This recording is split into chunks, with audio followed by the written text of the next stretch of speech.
So we have some guests here, so welcome. This is a course for Management Consulting Practicum. So the students are actually team in different groups, and then they have been working with Greg for the entire semester, trying to identify his business needs and trying to act as a consultants for Greg. And so today is our final class, and they are going to give a final presentations, but in between they have given some presentations to Greg already. All right. Good afternoon, guests. Good afternoon, Greg, and good afternoon, class. We are the Agriculture and Aquaculture team. We're going to be presenting you guys on our final recommendations for Avari Labs. So just as a quick introduction of the team, my name is Oakley Blake. I'm a senior studying finance. My name is Hannah Gutwein. I'm a junior studying general management. I'm Nick Mazzini. I'm a senior in marketing. I'm Austin Watson. I'm a sophomore in finance. I'm Francis Shea. I'm a junior in supply chain. And I'm Keisha Johan. I am a junior studying finance. Perfect. Thank you, team. All right, so just as a quick overview of what we'll be going over, we're actually going to start with our recommendations on kind of our short-term and long-term goals for Avari Labs and kind of a roadmap of what we advise you guys should be doing. And then we'll get into the nitty-gritty details of why that is. We'll talk about the market. We'll take the data that Greg's given us and show kind of what we've been able to put together in terms of financial feasibility. We'll have an overview of what a pilot facility would look like, some expenses that are incorporated with that. Finally, we'll go back to the product and talk a bit about what makes microalgae so awesome today and in the future. And then we'll close out with a quick summary. Yeah, so to get started with our recommendation, we really have a four-step process for Avari Labs. And the first is pretty intuitive for our group, especially. It enter the aquaculture feed market specifically. And two main reasons behind that. First, with the amount of R&D costs and upfront investment already made, as well as expertise that Greg and Avari Labs already has in the aquaculture sector. It just makes sense to start there. But there is also a match from a demand perspective from customers and consumers. The second step we recommend after kind of knocking down that aquaculture pillar or pin is to go then into the agricultural fertilizer market. This is a very essential market, specifically with our population growing and land constraints growing as well. Farmers have to be hyper productive, and so if we have a more organic solution to fertilizers that allow farmers to be hyper productive, this can meet that growing demand for the innovation that I previously mentioned. And with those two things, though, clearly we're going to have more than a pilot facility to make all that happen. So the next step would be to bring on a more full-scale production facility to really make this happen and knock down now two pins or two industries. And then finally, the ultimate goal of these subsequent three steps is to make more of an established leadership in microalgae, make Avari more of that upstream go-to producer of microalgae, that now when these businesses pop up in the coming years, they would then go to Avari Labs to seek their microalgae in bulk from them. And the intuitiveness or intuition on that is really that you've probably heard the saying, like when people are digging for treasure, you want to be the guy selling the shovel. And so that's kind of what we want to do, is help get Avari Labs upstream. And so that's part of our recommendation. And two quick notes on this that I have below our recommendation. Two examples in industry. The first is the go-to-market strategy piece of this with DocuSign. Their kind of go-to-market strategy was to knock down one pillar, one industry at a time. And so they started in real estate and doing real estate contracts, and they went to car leasing. And so in a similar vein, going aquaculture, then to agriculture, and then kind of expanding and getting upstream from there. Secondly, with the Tesla Gigafactory, they built a massive factory to produce batteries. And so they are able to produce them cheaper than anyone else because they made a bet early on and invested a lot up front. And so in the same rate, we believe Avari Labs could create a very large microalgae production facility that then, like I said, other businesses in the future would then acquire or buy from because of just the very cheap cost leadership nature of the business. Thanks, Austin. So now Keisha and I will do the agriculture aquaculture market analysis. So as our initial recommendation, we believe beginning in the aquaculture feed industry is ideal. First, I'll be sharing a few key points our team would like to highlight regarding the market analysis we performed. The global fish feed market was worth a little bit under $107 billion in 2021 and is estimating to be growing at a compounded annual growth rate of just under 10% to reach $197 billion by 2027. When analyzing competition, a key point that we found was that currently there are no microalgae users in the fish feed industry. Key players like Cargill, Archer Daniels Midland Company, and Nutriad are using primary ingredients like vegetable oils and fish meal. After analyzing the industry, we highlighted a few key areas for development within the fish food market. These recommendations include improving digestibility and refining the balance of nutrients to match the fish's needs, and to improve the sustainability of the ingredients used. Both of these areas for development can be achieved by using microalgae in fish food to cut out other toxic ingredients. And then next, we performed an industry forecast on microalgae-based products. Through the next 10 years, it's predicted that microalgae-based products market size will increase from 3.34 billion to 5.56 billion.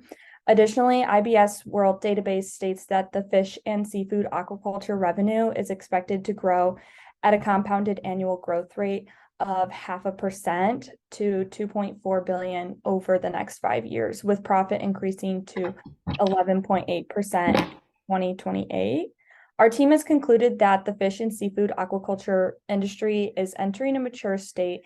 The industry value added is set to continue rising over the next decade, but is at a slower rate than the US GDP over the same period. It is an already established market. Avari Feeds can enter with their new concept of fish food to capture a niche portion of the market. Thank you, Hannah. Now we're going to move on to the agriculture part of things.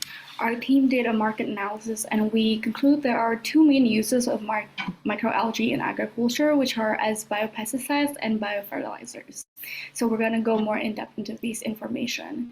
The global biostimulants and biofertilizer market made $3.3 billion in 2021. The number is small comparable to the aquaculture industry because we are going into more of the niche market of biostimulants and biofertilizers. Nonetheless, the compounded annual growth rate looks really good at 11.5%. This is 2% higher than the aquaculture industry, and we have a lot of competitors. However, these are just notable companies that we jot down because they are our direct competitors, and looking at them, we concluded 3 things, which is 1, microalgae is commonly used in the industry, and due to this, entrance to agriculture in the multinational reach will be quite competitive. Nonetheless, in the next slide, Oakley, yes, thank you. In the next slide, some of the business researches, such as Fortune Business Insights, noted that government regulations in all continents are set to increase the adoption of organically sourced biofertilizers and biopesticides. And this is something that Avari Labs can leverage because this makes the market very promising and on our side. Aside from that, the agricultural biologicals market revenue forecast is included here, and currently the industry is at its mature phase with an expected increase in demand for crops will raise demand for fertilizers in the future. That's very promising. Yeah, so next we're going to dig into the financial feasibility of things, specifically with the pilot facility and kind of flowing that into the overall income statement for Avari from a theoretical perspective. So the first is the amortization schedule, pretty basic thing. When we look at the total cost for the pilot facility, we forecasted about $500,000 based on the square footage data plus the equipment, and so getting about a $500,000 loan for the pilot facility, looking at a 10-year loan at 7% interest. And that would be about annual payments of roughly $70,000 a year. And that $70,000 will then flow in our income statement that we have come up in just a couple slides, but we're going to cover some other costs. Next slide. So moving on, looking into cost, this will be a dynamic model of the engineering cost based on some parameters that Greg gave us. Basically, it predicts the total engineering cost by taking multiple factors into account, like numbers of the month and the different rates of level 1 and level 2 engineers, which are $5,000 and $10,000. So it is able to estimate the total engineering costs we need for the 3 types of group we have here: facility engineering, integration engineering, and process engineering. Also, since it is a dynamic cost model, so we can always manipulate the numbers that flow into the model for different situations. And so then kind of aggregating all this data together, we built a theoretical 5-year income statement for Avari, and it's really on the basis of that top left smaller box there, which is a bit of a production level, being the 2,500 kilograms of microalgae on a weekly basis at a $3 price point and a 30-cent cost, which is what Greg is hoping to get the cost to without overhead. And so then that feeds into the revenue piece of it, and the revenue is growing at 10% per year, and then that's flowing down. We add our $70,000 for the loan payment back, as well as some wages and salaries, insurance, etc. There are certainly some assumptions here that can be refined, but overall, this gives kind of a general overview that can be worked and also manipulated, as well as the engineering one, like what Francis was talking about, to give just a better sense of what this might look like over a 5-year period. Yeah, so I'm going to go ahead and jump into what we recommended for the pilot facility design and then some next steps as well. So first, I wanted to reiterate our recommendation that we've been discussing over the course of the semester for the facility floor plan, with the U-shaped production process and centrally located cleaning station to kind of maximize efficiency throughout the process as the microalgae moves around the factory. And then on the right, you also have that diagram showing the constant inputs of production so that you're able to have constant supply throughout. And then we also went ahead and resized the sections of the facility to meet those requirements of the 13,000 square foot building that you had brought to us, as well as the 1,800 square feet of office space. So we kind of reallocated all of that square footage for each different section of the production process.